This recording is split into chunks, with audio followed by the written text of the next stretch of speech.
ایلان مسک کے حکومتی عہدے سے مستعفی ہونے کے پیچھے کیا راز ہے؟ ٹرمپ اور مسک کی دوستی دشمنی میں کیسے تبدیل ہوئی؟ کیا ٹرمپ پر جنسی بے راہ روی کا الزام سچا ہے؟ کیا ٹرمپ کا مواخذہ ہوگا؟ کیا واقعی ایلان مسک منشیات کے عادی ہیں؟ کیا ایلان مسک نئی سیاسی پارٹی بنائیں گے؟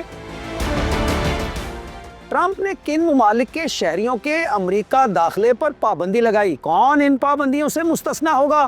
یہ سب کچھ دیکھیے اس ویڈیو میں۔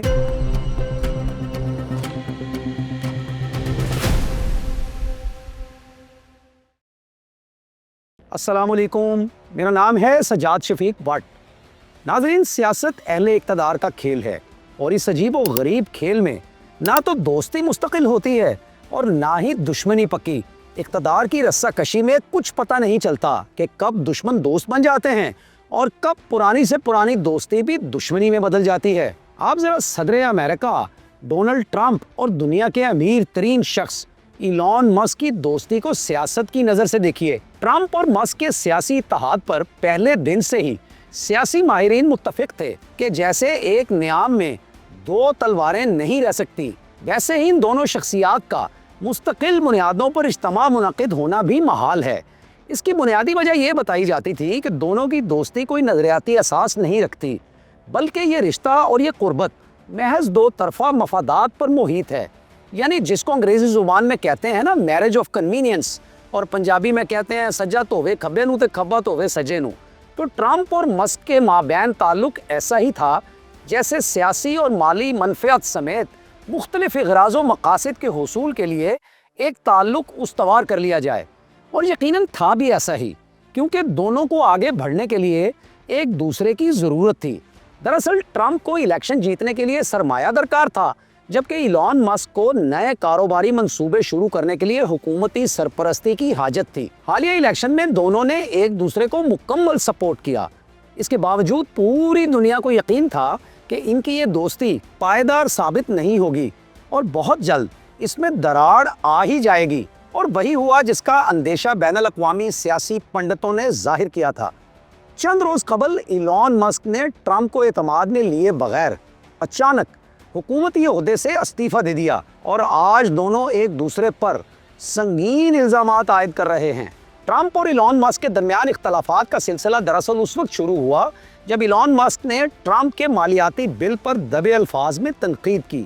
ایلان مسک کی رائے تھی کہ یہ بل نہ صرف وفاقی اخراجات میں اضافہ کرے گا، بلکہ کفایت شعاری کے لیے لیے گئے حالیہ اقدامات کو بھی نقصان پہنچائے گا۔ ایلان مسک کو شاید ٹرمپ کی سیاسی مہم پر خرچ کی گئی اپنی دولت کے بلبوتے پر اس بات کا یقین تھا کہ صدر ان کے اٹھائے گئے اعتراضات کو نظر انداز نہیں کریں گے، لیکن اہل اقتدار کا مخصوص تاریخی رویہ رہا ہے کہ جیسے ہی وہ اقتدار میں آ جائیں تو اپنے محسنوں تک سے آنکھیں پھیر لیتے ہیں، اور ویسے بھی جب انسان کے پاس اقتدار نہ ہو تو وہ بہت سی باتیں برداشت کر لیتا ہے، لیکن اقتدار ملتے ہی انسان کی حساسیت میں بے حد و بے حساب اضافہ ہو جاتا ہے، اور ذرا ذرا سی بات بھی اس کی طبع نازک پر گراں گزرنے لگتی ہے۔ تو مرزا غالب نے شاید اسی موقع کے لیے ٹرمپ کی زبانی مسک کے لیے شعر کہا تھا، یہ کہاں کی دوستی ہے کہ بنے ہیں دوست ناسے، یہ کہاں کی دوستی ہے کہ بنے ہیں دوست ناسے، کوئی چارہ ساز ہوتا، کوئی غم گسار ہوتا، لیکن چونکہ مسک نے دوست سے بڑھ کر نصیحت کرنے والے کا کردار اختیار کرنا چاہا، تو ٹرمپ نے بات واضح کر دی کہ وہ چارہ ساز و غم گسار چاہتے ہیں، تنقید کار انہیں ہرگز درکار نہیں۔ تو اب دیکھیے نا، ٹرمپ نے بھی اپنی توپیں مسک کی جانب سیدھی کر لی، اور ان کے اعتراضات کا جواب براہ راست نہیں دیا، بلکہ رد عمل دینے کے لیے سوشل میڈیا کی راہ لی، جسے ہر کوئی دیکھ رہا ہوتا ہے، اور سارا معاملہ عوامی رخ اختیار کر جاتا ہے۔ ٹرمپ نے اپنی ایک پوسٹ میں اس بل کو بڑا اور خوبصورت قرار دیا۔ ایلان مسک بھی تاؤ کھا گئے، اور انہوں نے ترکی بترکی ٹویٹ کیا کہ ٹرمپ کا مالیاتی بل یا تو بڑا ہو سکتا ہے یا پھر خوبصورت، لیکن دونوں نہیں۔ ٹرمپ اپنی صدارت کے زور پر بولے، جبکہ ایلان مسک بھی دور جدید کے قارون ہیں، ان کے خزانوں کی چابیاں بھی 900 اونٹوں پر لادی جاتی ہیں، تو وہ بھی چپکے سے کہاں بیٹھنے والے تھے، اور اس طرح سوشل میڈیا پر اس جملے بازی کے ذریعے دنیا کی دو طاقتور ترین شخصیات کے درمیان جنگ کا باقاعدہ آغاز ہو گیا۔ گزرتے وقت کے ساتھ ساتھ اس جنگ میں شدت آتی جا رہی ہے۔ دونوں کی سیاسی رقابت اب ذاتی دشمنی میں بدل چکی ہے۔ دونوں ایک دوسرے پر رقیق حملے کرنے پر اتر آئے ہیں۔ مسک ٹرمپ کو میدان سیاست سے آؤٹ کر دینے کا ارادہ ظاہر کر رہے ہیں، جبکہ ٹرمپ مسک کو ان کا کاروبار تباہ کر دینے کی دھمکیاں دینے پر اتر آئے ہیں۔ پھر ایلون مسک نے یہ دعویٰ کیا ہے کہ صدر ٹرمپ احسان فراموش ہیں، وقت آ گیا ہے کہ بہت بڑا بم گرا دیا جائے۔ ٹیسلا کے بانی نے الزام عائد کیا ہے کہ ایپسٹین سکینڈل کی فائلز میں صدر ڈونلڈ ٹرمپ کا نام بھی موجود ہے، اور ایپسٹین کیس میں ٹرمپ کا نام ہونے کی وجہ سے یہ فائل ابھی تک منظر عام پر نہیں لائی جا رہی۔ مسک نے کہا ہے کہ لکھ کر رکھ لیں، حقیقت سامنے آ کر رہے گی۔ ناظرین، آپ کے علم میں ہونا چاہیے کہ جیفری ایپسٹین کو کم سن بچوں کے ساتھ بدسلوکی کے واقعات میں ملوث قرار دیا گیا تھا۔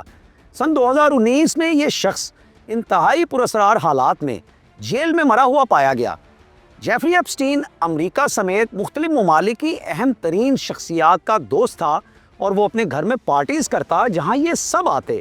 ڈونلڈ ٹرمپ بھی آیا کرتے تھے وہاں پہ، اور وہاں پہ کیا کیا ہوتا تھا اب یہ ایلون مسک اس سے پردہ اٹھائیں گے۔ جیفری ایپسٹین بچوں کے ساتھ بدسلوکی کے کیس میں سزا یافتہ مجرم تھا، اور ڈونلڈ ٹرمپ اس کی پارٹیز میں جاتے تھے۔ اب ایلون مسک پردہ اٹھائیں گے اس ساری کہانی سے کہ وہاں پہ ڈونلڈ ٹرمپ کیا کرنے جاتے تھے اور وہاں پہ کیا کیا ہوتا تھا۔ ٹیسلا کے مالک ایلون مسک نے ٹرمپ کی ٹیرف پالیسی پر تنقید کرتے ہوئے یہ بھی کہا ہے کہ اگر سن 2024 کے انتخابات میں وہ ٹرمپ کی مدد نہ کرتے تو ٹرمپ کبھی بھی یہ الیکشن نہیں جیت سکتے تھے۔ ایلون مسک اب نہ صرف اپنی سیاسی جماعت بنانے کا سوچ رہے ہیں، بلکہ صدر ٹرمپ کے مواخذے کی خواہش کا اظہار بھی کر رہے ہیں۔ مسک نے مطالبہ کیا ہے کہ ٹرمپ کی جگہ نائب صدر جے ڈی وینس کو صدر تعینات کیا جانا چاہیے۔ اور ناظرین، آپ جانتے ہی ہیں کہ شاہ شاہاں، عالی جاہ، عزت مآب مسٹر ڈونلڈ ٹرمپ کی تو یہ شان کے ہی خلاف ہے کہ وہ اپنی ذات کے حوالے سے کی گئی کسی بھی گستاخی کو سہ جائیں۔ یہ بات تو ان کے ہاتھ کی ریکھاؤں میں ہی نہیں ہے، اور نہ ہی ان کی جنم کنڈلی میں ایسا کچھ بتایا گیا ہے۔ ٹرمپ بھی بس ایک ضدی بچے کے مصداق ہیں، یا غرور میں مبتلا کسی حسینہ کی طرح ہیں جس کے نخرے ہی نہیں سنبھالے جاتے۔ ایلون مسک کی تنقید پر ٹرمپ کا کہنا ہے کہ یہ کھرب پتی شخص پاگل ہو چکا ہے۔ اوول آفس میں خطاب کے دوران صدر ٹرمپ نے ایلون مسک کے اربوں ڈالرز کے سرکاری معاہدے منسوخ کرنے کی کھلے عام دھمکی بھی دی۔ اور جیسا کہ اقتدار کی غلام گردشوں میں بہت سے عناصر ایسے ہوتے ہیں جو معمولی رقابتوں کو خونی دشمنیوں میں بدل لینے کے ڈھب جانتے ہوتے ہیں، تو امریکہ میں بھی یہی صورتحال ہے۔ ٹرمپ انتظامیہ کے بہت سے لوگ صدر کو ایلون مسک کے منصوبے اسپیس ایکس پر پابندی عائد کرنے کا مشورہ دے رہے ہیں۔ اگرچہ صدر ٹرمپ نے ابھی تک ایلون مسک کی کمپنیوں کو نشانہ نہیں بنایا، تاہم انہوں نے ایلون مسک کی سفارش پر ناسا کی سربراہی کے لیے جیرڈ آئزک مین کا انتخاب کیا تھا، لیکن اب انہوں نے اس نامزدگی کے فیصلے کو واپس لے لیا ہے۔ سوشل میڈیا پر اپنے تازہ بیان میں ٹرمپ نے کہا ہے کہ انہیں یہ علم نہیں تھا کہ ایلون مسک باقاعدگی سے منشیات استعمال کرتے ہیں۔ ٹرمپ نے اعتراف کیا ہے ایلون مسک کے ساتھ پہلے اچھے تعلقات تھے، لیکن اب وہ نہیں جانتے کہ مستقبل میں ایسا ہوگا یا نہیں۔ ٹرمپ اور ایلون مسک کی اس لڑائی میں یہ سوال بنیادی اہمیت کا حامل ہے کہ آخر معاملات اس قدر بگڑ کیسے گئے۔ میرے خیال میں اس کی دو وجوہات ہیں، ایک وجہ سیاسی ہے اور دوسری اقتصادی۔ سیاسی وجہ یہ ہے کہ ٹرمپ انتظامیہ میں ایلون مسک پہلے دن سے مسفٹ تھے۔ ٹرمپ انتظامیہ کے بیشتر اعلیٰ حکام ان کے مخالف تھے۔ رہی صحیح کسر وزیر خزانہ اسکاٹ بیسنٹ کے ساتھ ان کی چپکلش نے پوری کر دی۔ ایلون مسک اور اسکاٹ بیسنٹ کے درمیان بنیادی جھگڑا اختیارات کا تھا۔ یہ تنازع کٹوتیوں کے بل پر کھل کر سامنے آ گیا۔ ایلون مسک نے جب اس بل کو شیطانی حرکت قرار دیا تو ٹرمپ کے پاس دو ہی راستے تھے، یا تو وہ خود اپنا ہی پیش کردہ بل واپس لے لیتے یا پھر ایلون مسک کو گھر بھجوا دیتے۔ انہوں نے دوسرے راستے کا انتخاب کیا۔ ٹرمپ نے اپنے معاشی بل کو بڑا خوبصورت قرار دیا اور ساتھ ہی ایلون مسک سے استعفیٰ طلب کر لیا۔ ایلون مسک اور ٹرمپ کے درمیان چپکلش کی دوسری وجہ ٹیسلا کے کاروباری معاملات تھے۔ اس تنازع کے آغاز میں جب ٹیسلا کے شیئرز 15% تک گر گئے تو سرمایہ کاروں نے ایلون مسک پر تنقید شروع کر دی اور ان سے حکومت چھوڑ کر اپنے کاروبار پر توجہ دینے کا مطالبہ شروع کر دیا۔ اب ایلون مسک کا کوئی واضح سیاسی نظریہ تو ہے نہیں، ان کے لیے تو اپنے کاروباری مفادات ہی سب سے مقدم ہیں۔ وہ جب حکومت میں تھے اس وقت بھی ان کے کاروباری مفادات ان کے سیاسی فیصلوں پر اثر انداز ہوتے رہے، اور ٹیسلا کے منافع میں کمی اور اس حوالے سے سرمایہ کاروں کی تنقید نے بھی انہیں حکومت سے کنارہ کشی پر مجبور کر دیا۔ اگرچہ ایلان مسک کے استعفے سے ٹرمپ انتظامیہ کی پہلی بڑی وکٹ گری ہے، لیکن امریکی عوام کی اکثریت اس استعفے کو امریکی سیاست کا اہم موڑ نہیں سمجھتی۔ سیاسی حلقے بھی اسے کسی غیر معمولی تبدیلی کے طور پر نہیں دیکھ رہے۔ البتہ امریکی میڈیا نے ایلان مسک کے استعفے کو ایک اہم سیاسی واقعہ قرار دیا ہے۔ مسک کے 73 روزہ حکومتی دور میں کیے گئے متنازع اقدامات، وفاقی ملازمین کی برطرفیاں اور یورپی سیاست میں مداخلت کی وجہ سے انہیں شدید تنقید کا سامنا کرنا پڑا۔ New York Times, Washington post, CNN اور ڈیلی میل جیسے معتبر اطلاعاتی ذرائع نے اس پر تفصیلی رپورٹس بھی شائع کی ہیں۔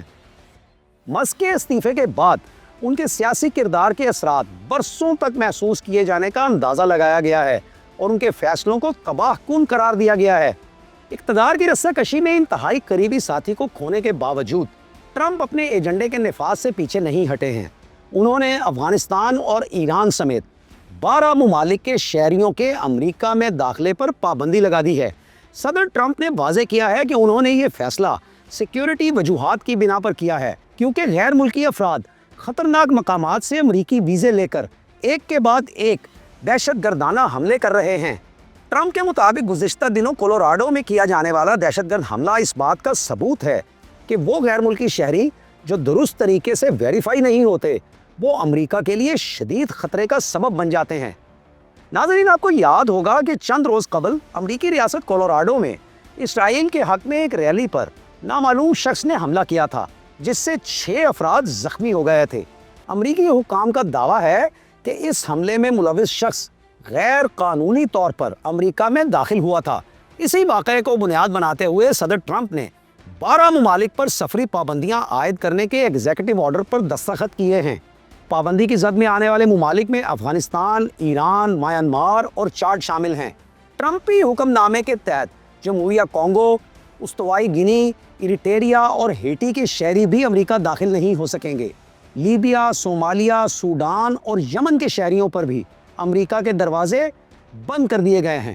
ان 12 ممالک کے شہریوں کے امریکہ میں داخلے پر پابندی کا اطلاق سوموار 9 جون سے ہو چکا ہے، جبکہ صدر ٹرمپ نے 7 دیگر ممالک کے شہریوں کے امریکہ میں داخلے پر جزوی پابندیاں بھی عائد کی ہیں۔ ان ممالک میں برونی، کیوبا، لاؤس اور سیرالیون شامل ہیں۔ اس کے علاوہ ٹوگو، ترکمانستان اور وینزویلا کے شہری بھی جزوی پابندیوں کی زد میں آئیں گے۔ صدر ٹرمپ کی جانب سے عائد کردہ ان سفری پابندیوں سے کچھ لوگوں کو استثناء بھی دیا گیا ہے۔ وہ کھلاڑی جنہیں ورلڈ کپ اور اولمپک سمیت کھیلوں کے بڑے مقابلوں میں حصہ لینا ہے، اس پابندی سے مستثنیٰ ہیں۔ ایران میں نسلی تعصب اور مذہبی اقلیتوں کے ویزا ہولڈرز، خصوصی تارکین وطن کے ویزے رکھنے والے افغان شہری اور امریکہ کے قانونی مستقل رہائشی بھی پابندی کی زد میں نہیں آئیں گے۔ دوہری شہریت کے حامل افراد جن کی دوسری شہریت کسی ایسے ملک کی ہے جو ان پابندیوں کی فہرست میں شامل نہیں، ان پر بھی پابندی کا اطلاق نہیں ہوگا۔ امریکی وزیر خارجہ کو خصوصی اختیار دیا گیا ہے جس کے تحت وہ ایسے افراد کو سفری پابندی سے مستثنیٰ قرار دے سکتے ہیں جو امریکی قومی مفادات کا تحفظ کریں۔ انسانی حقوق کی تنظیموں اور ڈیموکریٹس نے ٹرمپ کی اس پالیسی پر شدید تنقید کی ہے۔ ڈیموکریٹس کی خاتون رکن کانگریس ایمیلا جے پال نے کہا ہے کہ ٹرمپ کی پالیسی ہمیں صرف تقسیم کرتی ہے۔ یہ پابندی ٹرمپ کے پہلے دور میں مسلمانوں پر لگائی گئی پابندیوں کی توسیع ہے جو ہمیں بین الاقوامی سطح پر مزید تنہا کر دے گی۔ ایمنسٹی انٹرنیشنل USA نے اس پابندی کو امتیازی، نسل پرستانہ اور انتہائی ظالمانہ قرار دیا ہے۔ جی ناظرین، آپ بتائیے آپ کو کیا لگتا ہے، جب ٹرمپ اور مسک کی دوستی مستقل نہیں تھی تو کیا ان کی دشمنی پکی ہو پائے گی؟ کیا ٹرمپ اور مسک واقعی ایک دوسرے کو ناقابل فراموش قسم کے نقصانات پہنچانے کے در پہ ہو چکے ہیں؟ کیا امریکہ کا صدر طاقتور ہے یا دور جدید کا کھرب پتی قارون مسک؟ اقتدار اور دولت کی اس جنگ میں آخر جیتے گا کون؟ اپنے خیالات سے ہمیں ضرور آگاہ کیجیے گا، انتظار رہے گا۔ اسی کے ساتھ اجازت دیجیے۔ اللہ حافظ، اللہ نگہبان۔